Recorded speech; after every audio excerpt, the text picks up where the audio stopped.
Good morning to all. Welcome back to Digital Learning, Department of Collegiate Education. Dear students, in this video, I am going to explain about the topic Classification of Contract, Part 2. This the topic comes under the paper entitled Business Law, which is prescribed for 6M BCom. ಪ್ರಿಯ ವಿದ್ಯಾರ್ಥಿಗಳೇ, ಈ ವಿಡಿಯೋದಲ್ಲಿ ನಾನು ಈ classification of contract ಅಂತ ಹೇಳ್ತೀವಿ ನಾವು ಇಲ್ಲಿ. ಅಂದ್ರೆ ಇಲ್ಲಿ ಕಾಂಟ್ರಾಕ್ಟ್ ಅಲ್ಲಿ ನಾವು ವಿಧಗಳು ಅಂತ ಹೇಳ್ತೀವಿ ನಾವು ಅದನ್ನ. ಆಲ್ರೆಡಿ ನಾನು ಇದನ್ನ ಪಾರ್ಟ್ 1 ಅಲ್ಲಿ ಎಕ್ಸ್ಪ್ಲೈನ್ ಮಾಡಿದೀನಿ. ಅದು ಇದರ ಮುಂದುವರಿದಂತ ಭಾಗ. ಅಂದ್ರೆ ಏನು ಒಪ್ಪಂದಗಳನ್ನ ಯಾವ ರೀತಿಯಲ್ಲಿ ನಾವು ವರ್ಗೀಕರಿಸ್ತೀವಿ ಅಂತ ಹೇಳಿ, ಒಪ್ಪಂದದ ವಿಧಗಳು ಅಥವಾ ವರ್ಗೀಕರಣ ಅಂತ ಹೇಳ್ತೀವಿ ನಾವು ಅದನ್ನ. ಯಾವ ರೀತಿಯಾಗಿ ಒಪ್ಪಂದವನ್ನ ವರ್ಗೀಕರಿಸ್ತೇವೆ ಅಂತ ಹೇಳಿ ಈ ಒಂದು ವಿಷಯ ಬಂದು ಈ ಬಿಸಿನೆಸ್ ಲಾ ಅಂತಕ್ಕಂಥ ಪೇಪರ್ ನಲ್ಲಿ ಇರ್ತಕ್ಕಂಥ ಒಂದು ಪಠ್ಯ ವಿಷಯದ ಒಂದು ಭಾಗ ಆಗಿರುತ್ತೆ. ಇದನ್ನ 6M BCom ವಿದ್ಯಾರ್ಥಿಗಳಿಗೆ ಈ ಒಂದು ಪಠ್ಯ ಪುಸ್ತಕದಲ್ಲಿ ಈ ವಿಚಾರವನ್ನ ಇಟ್ಟಿರ್ತಾರೆ. ಸೊ ನಾವು let we start this video. ನಮಗೆ ಪ್ರೀವಿಯಸ್ ವಿಡಿಯೋದಲ್ಲಿ ಆಲ್ರೆಡಿ ನಾನು ಇದರ ಸುಮಾರು ವಿಧಗಳನ್ನ ವರ್ಗೀಕರಣವನ್ನ ನಿಮ್ಗೆ ಎಕ್ಸ್ಪ್ಲೈನ್ ಮಾಡಿದೀನಿ. ಅದನ್ನ ರೀಕಾಲ್ ಮಾಡೋದಾದ್ರೆ ನೋಡಿ, on the basis of enforceability, contract ಅನ್ನ ಎನ್ಫೋರ್ಸಬಿಲಿಟಿ ಬೇಸಿಸ್ ಮೇಲೆ ಯಾವ ರೀತಿ ಡಿವೈಡ್ ಮಾಡ್ತೀವಿ ಅಂದ್ರೆ valid contract, voidable contract, then void contract, illegal contract and unenforceable contract ಅಂತ ಹೇಳಿ ಡಿವೈಡ್ ಮಾಡ್ತೀವಿ. ಅಂದ್ರೆ on the basis of enforceability ಅಂದ್ರೆ ಇಲ್ಲಿ ಯಾವ ರೀತಿ ಅಂದ್ರೆ ಕಾನೂನಿನ ರೀತಿಯಲ್ಲಿ ಅದನ್ನ ನಾವು ಊರ್ಜಿತಗೊಳಿಸೋದಕ್ಕೆ ಸಾಧ್ಯನಾ ಅಂತ ಹೇಳಿ. ಸೊ ಆ ಬೇಸಿಸ್ ಮೇಲೆ ನಾವು ಟೋಟಲ್ ಆಗಿ 5 ಕಾಂಟ್ರಾಕ್ಟ್ ಆಗಿ ಡಿವೈಡ್ ಮಾಡ್ತೀವಿ. ಮತ್ತೆ again on the basis of mode of creation ಅಂದ್ರೆ ಯಾವ ರೀತಿಯಾಗಿ ನಾವು ಕಾಂಟ್ರಾಕ್ಟ್ ಅನ್ನ ಮಾಡ್ಕೊಂಡಿದೀವಿ, on the basis of the creation ನೋಡಿ, on the base of the creation base ಮೇಲೆ ನಾವು ಯಾವ ರೀತಿ ಡಿವೈಡ್ ಮಾಡ್ತೀವಿ ಅಂದ್ರೆ express contract, then implied contract and quasi contract and e commerce contract ಅಂತೇಳಿ ಡಿವೈಡ್ ಮಾಡ್ತೀವಿ. ನೋಡಿ, ಇಷ್ಟನ್ನ ನಾನು ಆಲ್ರೆಡಿ ನಮ್ಮ ಪ್ರೀವಿಯಸ್ ವಿಡಿಯೋದಲ್ಲಿ ನಾನು ಎಕ್ಸ್ಪ್ಲನೇಷನ್ ಅನ್ನ ಕೊಟ್ಟಿದ್ದೀನಿ. ಅದು ಮುಂದುವರಿದ ಭಾಗ ಆಗಿ ಪಾರ್ಟ್ 2 ಬಂದು ಕಾಂಟ್ರಾಕ್ಟ್ ಅನ್ನ ಇನ್ನ ಯಾವ ಬೇಸಿಸ್ ಮೇಲೆ ನಾವು ಡಿವೈಡ್ ಮಾಡ್ತಿದೀವಿ ಅಂದ್ರೆ on the basis of extent of execution. On the basis of the extent of execution, the execution basis ಮೇಲೆ ನಾವು ಯಾವ ರೀತಿ ಡಿವೈಡ್ ಮಾಡ್ತೀವಿ ಅನ್ನೋದು ನೋಡೋದಾದ್ರೆ executed contract, executory contract, unilateral contract and bilateral contract ಅಂತ ಹೇಳಿ ಡಿವೈಡ್ ಮಾಡ್ತೀವಿ ನಾವು ಇದನ್ನ. ಸೊ ಒನ್ ಬೈ ಒನ್ ನೋಡೋಣ. On the way that on this basis, executed contract andre a contract is said to be executed when both the parties to a contract have completely performed their part of obligation and nothing remains to be done by either party under the contract. In other words, it is completed contract anta helತೀವಿ. ಅಂದ್ರೆ executed contract ಅಂದ್ರೆ ಏನಪ್ಪಾ ಅಂದ್ರೆ contract ಅಂದ್ರೇನು ಇಬ್ರು parties ಇರಲೇಬೇಕು. ಇನ್ previous videos ಅಲ್ಲಿ ಅದ್ರ ಬಗ್ಗೆ ನಾನು ಆಲ್ರೆಡಿ ಎಕ್ಸ್ಪ್ಲೈನ್ ಮಾಡಿದ್ದೀನಿ ನಿಮ್ಗೆ. ಒಂದು ಕಾಂಟ್ರಾಕ್ಟ್ ನಾನು ಮಾಡ್ಕೋಬೇಕು ಅಂದ್ರೆ ಅಟ್ಲೀಸ್ಟ್ 2 persons ಇರಲೇಬೇಕಾಗುತ್ತೆ. ಈ ಇಬ್ರು ಪರ್ಸನ್ಸ್ ಅವರ ಒಂದು ಪಾರ್ಟ್ ಆಫ್ ಡ್ಯೂಟೀಸ್ ಏನಿದೆ, ಅವ್ರದ ಒಂದು ಪಾರ್ಟ್ ಆಫ್ ಆಬ್ಲಿಗೇಷನ್ಸ್ ಏನಿದೆ, ಇಬ್ರು ಕಂಪ್ಲೀಟ್ ಮಾಡ್ಬಿಟ್ಟಿರ್ತಾರೆ. ಇಬ್ರು ಏನು ಉಳಿಸ್ಕೊಂಡಿರೋದಿಲ್ಲ. ಇವರ ಪಾರ್ಟ್ ಆಫ್ ಆಬ್ಲಿಗೇಷನ್ ಇವ್ರ ಫುಲ್ಫಿಲ್ ಮಾಡಿರ್ತಾರೆ. ಅವರ ಇನ್ನೊಬ್ಬ ಪಾರ್ಟಿ ಏನಿರ್ತಾರೆ ಅಂದ್ರೆ ಆಫರ್ ಅಂಡ್ ಅಕ್ಸೆಪ್ಟರ್ ಅಲ್ವಾ, ಆಫರ್ ಏನಿರ್ತಾರೆ ಮತ್ತೆ ಅಕ್ಸೆಪ್ಟರ್ ಏನಿರ್ತಾರೆ, ಇಬ್ರು ಬೋತ್ ಪಾರ್ಟೀಸ್ ಅವರ ಒಂದು ಪಾರ್ಟ್ ಆಫ್ ಆಬ್ಲಿಗೇಷನ್ಸ್ ಏನಿರುತ್ತೆ, ಇಬ್ರು ಸಹ ಅವರ ಒಂದು ವರ್ಕ್ ಅನ್ನ ಕಂಪ್ಲೀಟ್ ಮಾಡಿರ್ತಾರೆ. ಅದಕ್ಕೆ ನಾವು ಎಕ್ಸಿಕ್ಯೂಟೆಡ್ ಕಾಂಟ್ರಾಕ್ಟ್ ಅಂತ ಹೇಳ್ತೀವಿ. ಫಾರ್ ಎಕ್ಸಾಂಪಲ್ ನೋಡಿ, ಕ್ಯಾಶ್ ಸೇಲ್ಸ್ ಅಂತ ಹೇಳ್ತೀವಿ. ಎಲ್ಲಾ ಕ್ಯಾಶ್ ಸೇಲ್ಸ್ ಇದಕ್ಕೆ ಎಕ್ಸಾಂಪಲ್ ಅನ್ನ ಕೊಡಬಹುದು. ಅಥವಾ A cells a TV set to B for rupees 10,000, B pays the price and A hands over TV to B. A ಟಿವಿಯನ್ನು ಸೇಲ್ ಮಾಡ್ತಾ ಇದ್ದಾನೆ ಬಿಗೆ, ಎಷ್ಟಿಗೆ? 10,000 rupeesಗೆ. ಬಿ ಆ 10,000 rupees ಅನ್ನ ಎಗೆ ಕೊಟ್ಟಿದ್ದಾನೆ. ಹಾಗಾಗಿ ಎ ಆ ಟಿವಿ ಸೆಟ್ ಅನ್ನ ಬಿಗೆ ಕೊಟ್ಟಿದ್ದಾನೆ, ಹ್ಯಾಂಡ್ ಓವರ್ ಮಾಡ್ತಾ ಇದ್ದಾನೆ. ಅಂದ್ರೆ ಈ ರೀತಿಯಾದ ಒಂದು ಕ್ಯಾಶ್ ಸೇಲ್ಸ್ ಏನಿದೆ, ಕ್ಯಾಶ್ ಸೇಲ್ಸ್ ಇವಾಗ ಏನ್ ಬಿಡಿ, ಕ್ಯಾಶ್ ಸೇಲ್ಸ್ ಅಂತ ತಗೊಂಡಾಗ that basis of near money ಅಥವಾ ಏನು ಗೂಗಲ್ ಪೇನಲ್ಲಾದ್ರೂ ಪೇ ಮಾಡಿ, that's also you can consider as cash sales ಅಂತ ಹೇಳಿ ಕನ್ಸಿಡರ್ ಮಾಡ್ತೀವಿ. ಈ ರೀತಿಯಾಗಿ ಬೋತ್ ದ ಪಾರ್ಟೀಸ್ ತಮ್ಮ ಪಾರ್ಟ್ ಆಫ್ ಆಬ್ಲಿಗೇಷನ್ ಏನು ಎಕ್ಸಿಕ್ಯೂಟ್ ಮಾಡ್ಬಿಟ್ಟಿರ್ತಾರೆ, ಇಬ್ರು ತಮ್ಮ ವರ್ಕ್ ಅನ್ನು ಕಂಪ್ಲೀಟ್ ಮಾಡಿರ್ತಾರೆ, ಅದಕ್ಕೆ ನಾವು ಎಕ್ಸಿಕ್ಯೂಟೆಡ್ ಕಾಂಟ್ರಾಕ್ಟ್ ಅಂತ ಹೇಳ್ತೀವಿ.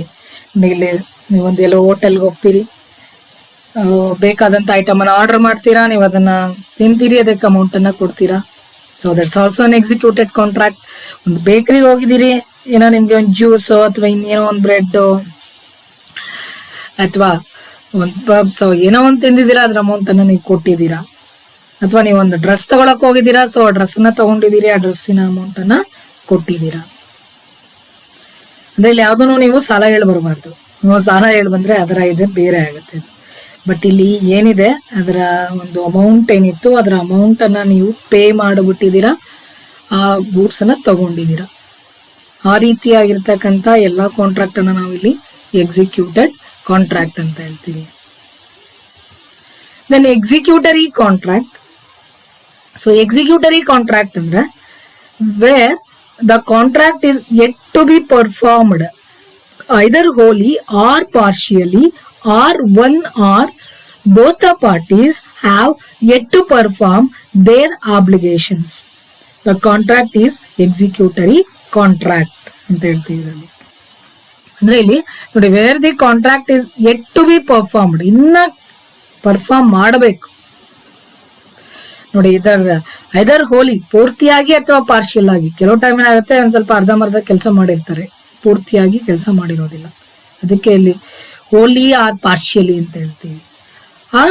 One or both the parties are yet to perform, ಒಂದು ಅಥವಾ ಇಬ್ರು ಪರ್ಸನ್ಸು ಇನ್ನ ಅವರ ಒಂದು ಪಾರ್ಟ್ ಆಫ್ ವರ್ಕ್ ಅನ್ನ ಪರ್ಫಾರ್ಮ್ ಮಾಡಬೇಕು, ಇನ್ನ ಇಬ್ರು ಪರ್ಫಾರ್ಮ್ ಮಾಡಿಲ್ಲ.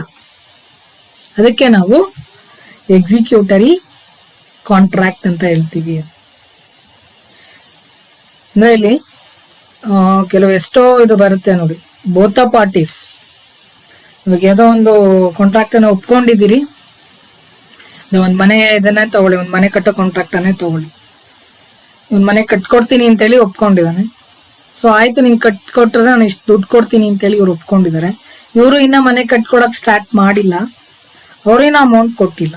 ಅಂದ್ರೆ ಇಲ್ಲಿ ಏನಪ್ಪಾ ಅಂದ್ರೆ, ಏನು ಪಾರ್ಟೀಸ್ ಟು ದಿ ಕಾಂಟ್ರಾಕ್ಟ್ ಅಂದ್ರೆ ಬೋತ್ ಆಫರ್ ಅಂಡ್ ಅಕ್ಸೆಪ್ಟರ್ ಏನಿರ್ತಾರೆ, ಆಫರು ಅಂದ್ರೆ ಅಗ್ರಿಮೆಂಟ್ ಆಗಿರುತ್ತೆ, ಆಫರ್ ಅಂಡ್ ಅಕ್ಸೆಪ್ಟೆನ್ಸ್ ಪ್ರಕಾರ ಅಗ್ರಿಮೆಂಟ್ ಆಗಿರುತ್ತೆ.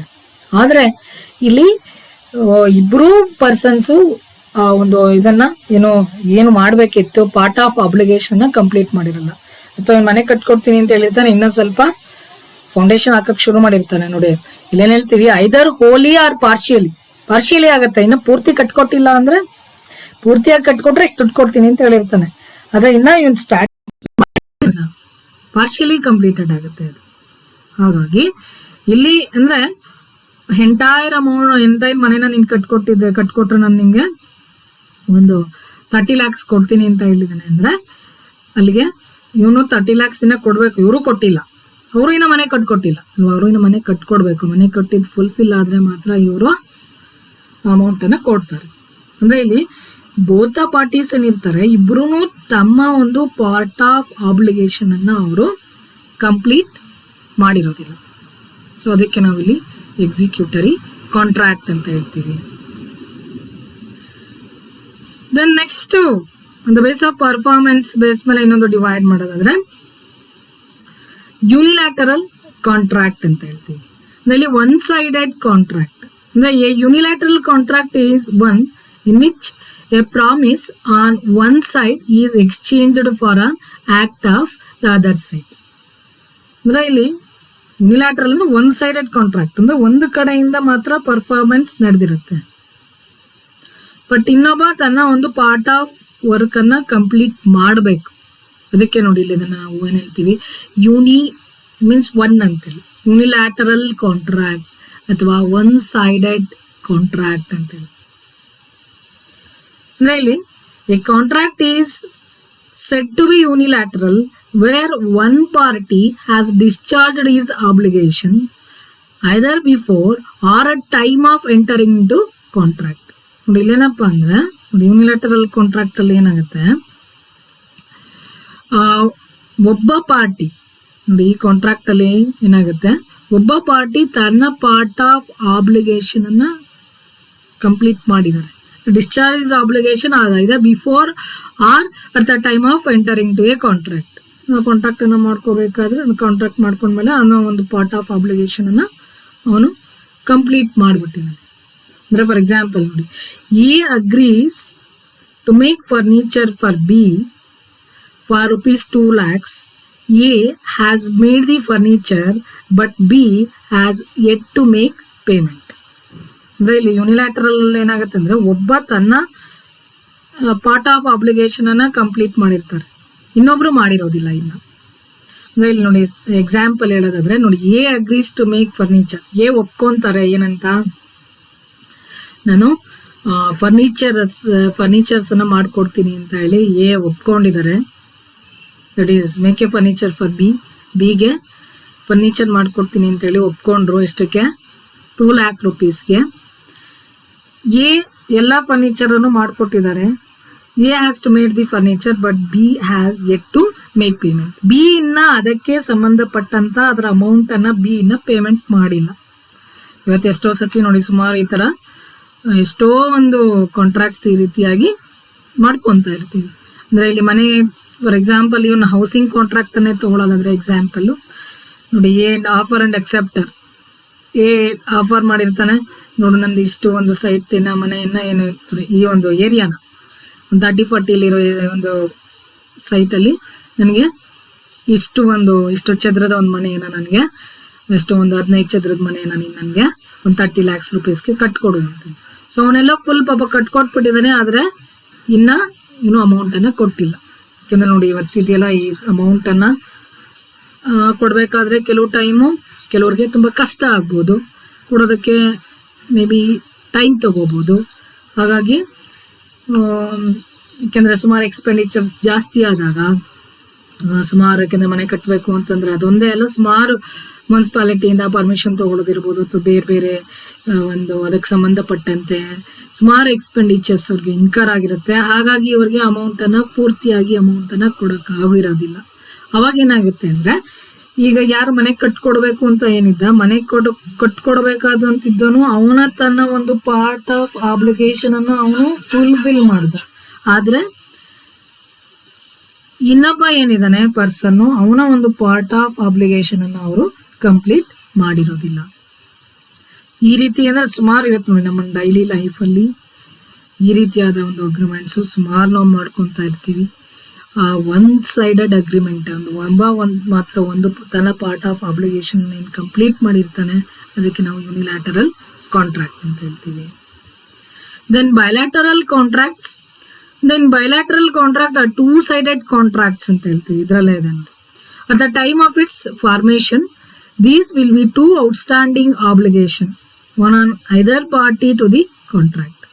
In bilateral contract ಅಥವಾ ಟೂ ಸೈಡೆಡ್ ಕಾಂಟ್ರಾಕ್ಟ್ ಅಂತ ಹೇಳ್ತೀವಿ ನಾವು. ಇದ್ರಲ್ಲಿ ಹೇಗಪ್ಪ ಅಂದ್ರೆ, at the time of its formation ನ ಮಾಡ್ಬೇಕಾದ್ರೆ ಒಂದು ಸಂದರ್ಭದಲ್ಲಿ ಬೋತ್ ದ ಪಾರ್ಟೀಸ್ ತಮ್ಮ ಒಂದು ಪಾರ್ಟ್ ಆಫ್ ಆಬ್ಲಿಗೇಷನ್ ಅನ್ನ ಕಂಪ್ಲೀಟ್ ಮಾಡಿರೋದಿಲ್ಲ. ನೋಡಿ ಫಾರ್ ಎಕ್ಸಾಂಪಲ್ ಹೇಳೋದಾದ್ರೆ, Shekhar agrees to paint Arjun's house. Shekhar agreement ಮಾಡ್ಕೊಂತಾನೆ, ಅರ್ಜುನ್ ಹೌಸ್ ಅನ್ನ ನಾನು ಕಂಪ್ಲೀಟ್ ಮಾಡ್ಕೊಡ್ತೀನಿ, ನಾನು ಪೇಂಟ್ ಮಾಡ್ಕೊಡ್ತೀನಿ ಅಂತ ಹೇಳಿ. Arjun's house after 3 months, 3 months ಆದ್ಮೇಲೆ for that Arjun agrees to pay 20,000 to Shekhar. ಅದಕ್ಕೆ ಅರ್ಜುನ್ ಒಪ್ಕೊಂತಾನೆ, ನಾನು 20,000 rupees ಅದಕ್ಕೆ ಕೊಡ್ತೀನಿ ಅಂತ ಹೇಳಿ. These contracts are also known as contracts with executory consideration. ಕೆಲವು ಟೈಮ್ ನೋಡಿ executory contract and bilateral contracts both are ಒಂದು ಸಿನಾನಿಮಸ್ ಅಲ್ಲಿ ಹೇಳ್ತೀವಿ ನಾವು. ಬೋತ್ ಆರ್ ದಿ ಒಂದು ಸೇಮ್ ಮೀನಿಂಗ್ ಅಲ್ಲಿ ನಾವು ಇದರಲ್ಲಿ ಹೇಳ್ತೀವಿ. ಅಂದ್ರೆ ಇಲ್ಲಿ ಬೈಲ್ಯಾಟರಲ್ ಕಾಂಟ್ರಾಕ್ಟ್ಸ್ ಅಲ್ಲಿ ಏನಾಗುತ್ತೆ ಅಂದ್ರೆ ನೋಡಿ ಟೂ ಸೈಡೆಡ್ ಕಾಂಟ್ರಾಕ್ಟ್ಸ್ ಅಂತ ಹೇಳ್ತೀವಿ ನಾವು ಇದನ್ನ. ಅಂದ್ರೆ ಇಲ್ಲಿ ಬೋತ್ ಪಾರ್ಟೀಸ್ ಏನಿರ್ತಾರೆ, ಬೋತ್ ಪಾರ್ಟೀಸು ಒಂದು ತಮ್ಮ ಪಾರ್ಟ್ ಆಫ್ ಆಬ್ಲಿಗೇಷನ್ ಏನಿರುತ್ತೆ ಅವರು ಫುಲ್ಫಿಲ್ ಮಾಡಿರೋದಿಲ್ಲ. ಈ ಥರದ್ದು ಕಾಂಟ್ರಾಕ್ಟ್ ಸುಮಾರು ಮಾಡ್ಕೊತೀವಿ ನಾವು ಅಲ್ವಾ. ಕೆಲವೆಲ್ಲ ನಾವೇನೋ ಸಪೋಸ್ ಈ ಮನೆ ಇದಕ್ಕೆ ಆಗಲಿ ನಾವು ಮನೆ ಕೊಂಡ್ಕೊತೀನಿ ಅಂತ ನಾನು ಹೋದಾಗ ಎಷ್ಟೋ ಸತಿ ಪೂರ್ತಿ ಅಮೌಂಟನ್ನು ನಮ್ಮ ಕೈಲಿ ಕೆಲವು ಟೈಮ್ ಕೊಡೋಕ್ಕಾಗೋದಿಲ್ಲ. ಅವಾಗ ಏನು ಮಾಡ್ಕೊತೀವಿ, ನಾನು ಅಗ್ರಿಮೆಂಟ್ ಮಾಡ್ಕೊತೀನಿ, ನಾನು ಒಂದು 50,000 ರೂಪಾಯಿ ಅಡ್ವಾನ್ಸನ್ನು ಕೊಡ್ತೀನಿ. ನಾನು 50,000 ರೂಪಾಯಿ ಅಡ್ವಾನ್ಸ್ ಕೊಟ್ಬಿಟ್ಟು ಅಗ್ರಿಮೆಂಟನ್ನು ನಾನು ಮಾಡ್ಕೊತೀನಿ. ಅಂದರೆ ಸಪೋಸ್ ಯಾವುದೋ ಒಂದು ಮನೆಯ ಒಂದು ವ್ಯಾಲ್ಯೂ ಬಂದು ಏನಾದರೂ ಒಂದು 80 ಲಕ್ಷ ಇದೆ ಅಂದರೆ ನಾನು ಇವಾಗ ಜಸ್ಟ್ ಒಂದು 50,000 ಕೊಟ್ಟು ಒಂದು ಅಗ್ರಿಮೆಂಟ್ ಮಾಡ್ಕೊಂಡೆ ಅಷ್ಟೇ, ಆ ಮನೆ ನನಗೆ ಕೊಡು ಅಂತೇಳಿ. ಯಾಕೆಂದರೆ ಇವತ್ತು ಅಗ್ರಿಮೆಂಟ್ ಮಾಡ್ಕೊಳ್ತಾ ಇದ್ರೆ ಏನಾಗುತ್ತೆ, ಅವ್ರು ಇನ್ನೊಬ್ರಿಗೆ ಕೊಟ್ಬಿಡ್ಬೋದು ಆ ಮನೇನ. ಹಾಗಾಗಿ ನನಗೆ ಆ ಮನೆ ನೋಡಿದೆ, ನನಗೆ ಇಷ್ಟ ಆಯಿತು. ಹಾಗಾಗಿ ನಾನೇನು ಮಾಡಿದೆ, ಒಂದು 50,000 ಅಡ್ವಾನ್ಸ್ ಕೊಟ್ಟೆ, ಬಟ್ ರಿಮೈನಿಂಗ್ ಅಮೌಂಟನ್ನು ನೆಕ್ಸ್ಟ್ ಮಂತ್ ಕೊಡ್ತೀನಿ ಅಂತ ಹೇಳಿದೆ. ಸರಿ, ನೆಕ್ಸ್ಟ್ ಮಂತ್ ಅವ್ರು ಆಯಿತು, ನೀವು ನೆಕ್ಸ್ಟ್ ಮಂತೇ ಕೊಡಿ, ನಾನು ನೆಕ್ಸ್ಟ್ ಮಂತು ಅದನ್ನು ನನ್ನ ಹೆಸರಿಗೆ ಟ್ರಾನ್ಸ್ಫರ್ ಮಾಡಿಕೊಡ್ತೀನಿ ಅಂತ ಹೇಳಿ ಅವರು ದಟ್ ಇಸ್ ರಿಜಿಸ್ಟ್ರೇಷನ್, ನನ್ನ ಹೆಸರಿಗೆ ಅದನ್ನು ಮನೇನ ರಿಜಿಸ್ಟ್ರೇಷನ್ ಮಾಡಿಕೊಡ್ತೀನಿ ಅಂತ ಹೇಳಿ ಅವರು ಒಪ್ಕೊಂಡ್ರು. ಅಂದರೆ ಈ ರೀತಿಯಾದ ಒಂದು ಅಗ್ರಿಮೆಂಟ್ಸ್ ಏನಿರುತ್ತೆ ಬಯಲಾಟ್ರಲ್ ಅಗ್ರಿಮೆಂಟ್ಸ್, ಬಯಲಾಟ್ರಲ್ ಕಾಂಟ್ರಾಕ್ಟ್ಸ್ ಆಗುತ್ತೆ. ಅಂದರೆ ಇಲ್ಲಿ 2 ಸೈಡೆಡ್ ಕಾಂಟ್ರಾಕ್ಟ್ಸ್ ಅಂತೇಳಿ. ಅಂದರೆ ಇಲ್ಲಿ ಏನಾಗುತ್ತೆ ಅಂದರೆ ಬೋತ್ ಪಾರ್ಟೀಸ್ ಏನಿರ್ತಾರೆ, ಬೋತ್ ಪಾರ್ಟೀಸ್ ಅವರ ಒಂದು ಪಾರ್ಟ್ ಆಫ್ ಆಬ್ಲಿಗೇಷನ್ ಅನ್ನು ಅವರು ಫುಲ್ಫಿಲ್ ಮಾಡಿರೋದಿಲ್ಲ. ಇಬ್ರು ಮುಂದೆ ನೆಕ್ಸ್ಟ್ ಯಾವಾಗಲೂ ನಾವು ಮಾಡ್ತೀವಿ ಅಂತ ಹೇಳಿ ಏನೋ ಒಂದು ಕಾಂಟ್ರಾಕ್ಟ್ಸ್ ಅನ್ನ ಮಾಡ್ಕೊಂತಾರೆ. ಅದಕ್ಕೆ ನಾವು ಇಲ್ಲಿ ಬಯಲಾಟರಲ್ ಕಾಂಟ್ರಾಕ್ಟ್ಸ್ ಅಂತ ಹೇಳಿ ಕರಿತೀವಿ. ನೋಡಿ, ಇದು ಈ ಒಂದು ಬೇಸಿಸ್ ಅನ್ನ the base of the extent of execution, ಯಾವ ಬೇಸಿಸ್ ಮೇಲೆ ನಾವು ಕಂಪ್ಲೀಷನ್ ಮಾಡ್ತಾ ಇದ್ದೀವಿ ಆ ಒಂದು ಬೇಸಿಸ್ ಮೇಲೆ ಇದನ್ನು ನಾವು ಡಿವೈಡ್ ಮಾಡ್ತೀವಿ. ನೋಡಿ, these are the that is types, or it may be classification types ಅಂತ ಆದರೂ ಹೇಳ್ಬೋದು ನಾವು. ಏಕೆಂದರೆ ಕೆಲವರು what are the types of contracts ಅಂತ ಕೇಳ್ತಾರೆ, ಟೈಪ್ಸ್ ಅಂತಾನು ತಗೋಬಹುದು, ಅಥವಾ ಕ್ಲಾಸಿಫಿಕೇಶನ್ ಅಂತ ಆದರೂ ಹೇಳ್ಬೋದು. ಕ್ಲಾಸಿಫಿಕೇಶನ್ ಆಫ್ ಕಾಂಟ್ರಾಕ್ಟ್ಸ್ ಅಂತ ಅಂದರೆ ಯೂಶುವಲ್ ಆಗಿ ನೋಡಿ, ಒಂದು ಕಾಂಟ್ರಾಕ್ಟ್ ಅನ್ನ ಮಾಡ್ಕೋಬೇಕು ಅಂದ್ರೆ ಮೇನ್ ಆಗಿ both offerer and acceptor, both offerer and acceptor ಇರಲೇಬೇಕು. ಆಫರರ್ ವ್ಯಾಲಿಡ್ ಆಫರ್ ಆಗಿರಬೇಕು, ಅದರಲ್ಲಿ ಯಾವುದೇ ರೀತಿ ಬಲವಂತವಾಗಿ ಅದನ್ನು ಆಫರ್ ಮಾಡಿರಬಾರ್ದು ಅಲ್ವಾ. ಫ್ರೀ ಕನ್ಸೆಂಟ್ ಅಂತ ಹೇಳ್ತೀವಿ. ಇವತ್ತು ಮೇನ್ ಇರೋದೇನಪ್ಪ ಅಂದರೆ ಎಷ್ಟೊಂದು ಏನೆಲ್ಲ ಎಸೆನ್ಷಿಯಲ್ಸ್ ನಾವೇನು ಹೇಳ್ತೀವಿ, ಎಸೆನ್ಷಿಯಲ್ಸ್ ಆಫ್ ವ್ಯಾಲಿಡ್ ಕಾಂಟ್ರಾಕ್ಟ್ ಅಂತ ಹೇಳ್ತೀವಿ, ಅಷ್ಟು ಫುಲ್ಫಿಲ್ ಆದಾಗ ಮಾತ್ರನೇ ನಾವು ಕಾಂಟ್ರಾಕ್ಟನ್ನು ಅಂದರೆ ಲೀಗಲ್ ಕಾಂಟ್ರಾಕ್ಟ್ ಅಂತ ಹೇಳೋದಕ್ಕೆ ಸಾಧ್ಯ ಆಗುತ್ತೆ. ಎಷ್ಟೋ ನಾನು ಆಲ್ರೆಡಿ ನಿಮ್ಮ ಪ್ರೀವಿಯಸ್ ವಿಡಿಯೋದಲ್ಲಿ ನಿಮಗೆ ಎಸೆನ್ಷಿಯಲ್ಸ್ ಹೇಳಿದ್ದೀನಿ, ಆಲ್ರೆಡಿ ಎಕ್ಸ್ಪ್ಲೈನ್ ಮಾಡಿದ್ದೀನಿ. ಎಸೆನ್ಷಿಯಲ್ಸ್ ಆಫ್ ವ್ಯಾಲಿಡ್ ಕಾಂಟ್ರಾಕ್ಟನ್ನು ಎಕ್ಸ್ಪ್ಲೈನ್ ಮಾಡಿದ್ದೀನಿ. ಸೊ ಅದರಲ್ಲೂ ನಾವು ಏನು ಹೇಳ್ತಾರೆ, ಕೆಲವು ಸುಮಾರು ಒಂದು ಎಸೆನ್ಷಿಯಲ್ಸ್ ಇದೆ, ಅಷ್ಟು ಫುಲ್ಫಿಲ್ ಆದರೆ ಮಾತ್ರ ಅದು ವ್ಯಾಲಿಡ್ ಕಾಂಟ್ರಾಕ್ಟ್ ಅಂತ ಹೇಳ್ತೀವಿ ನಾವು ಇಲ್ಲಿ. ಅಂದರೆ ಅದರಲ್ಲಿ ಡಿಫರೆಂಟ್ ಟೈಪ್ಸ್ ಆಫ್ ಕಾಂಟ್ರಾಕ್ಟ್ಸ್ ಇದೆ. ಯಾಕೆಂದರೆ ಮೇನ್ ಆಗಿ ಇವತ್ತು ವ್ಯಾಲಿಡ್ ಕಾಂಟ್ರಾಕ್ಟ್ ಇರಬೇಕು ನಾವು ಮಾಡ್ತಕ್ಕಂಥ ಕಾಂಟ್ರಾಕ್ಟ್ ಅಲ್ವಾ.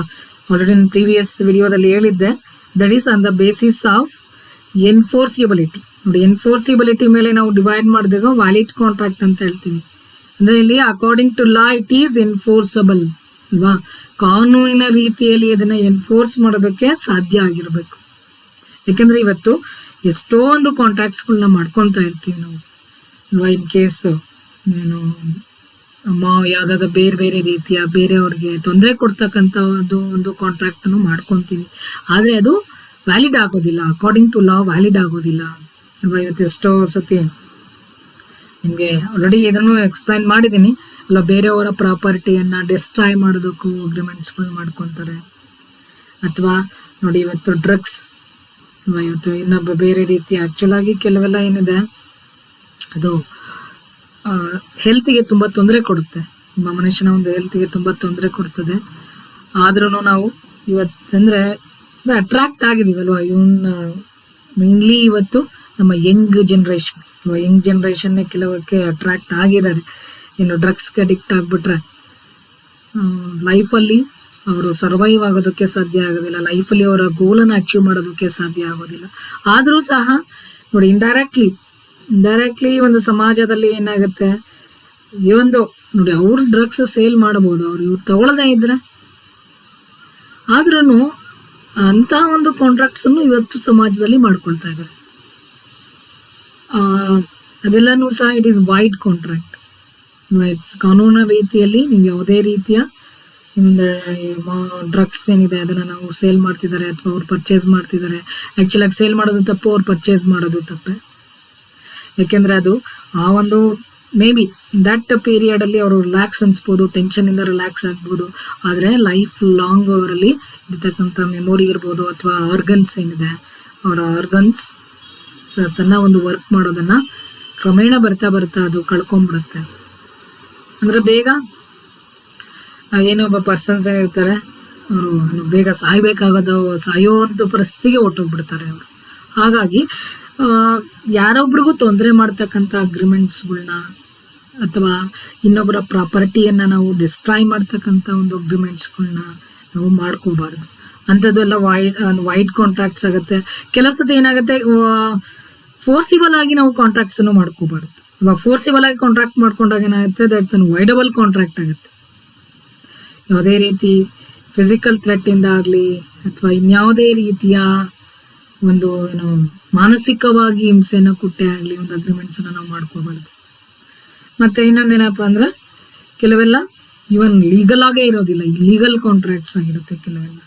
ಮತ್ತೆ ಕೆಲವೆಲ್ಲ ಅಕಾರ್ಡಿಂಗ್ ಟು ಲಾ ಲಾ ಪ್ರಕಾರ ಇರುತ್ತೆ, ಬಟ್ ರೈಟಿಂಗ್ ಅಲ್ಲಿ ಮಾಡ್ಕೊಂಡಿರೋದಿಲ್ಲ ಅಲ್ವಾ. ಕೆಲವೆಲ್ಲ ಏನಾಗುತ್ತೆ ಅಂದ್ರೆ, ಅದಕ್ಕೆ ನೋಡಿ ಇವತ್ತು ಯಾವುದೇ ಒಂದು ಕಾಂಟ್ರಾಕ್ಟ್ ಅನ್ನು ನಾವು ಮಾಡ್ಕೋಬೇಕು ಅಂದ್ರೆ ಮೇನ್ ಆಗಿ ಅದು ರೈಟಿಂಗ್ ಅಲ್ಲಿ ಇರ್ಬೇಕು, ಮೇಜರ್ ಕಾಂಟ್ರಾಕ್ಟ್ಸ್.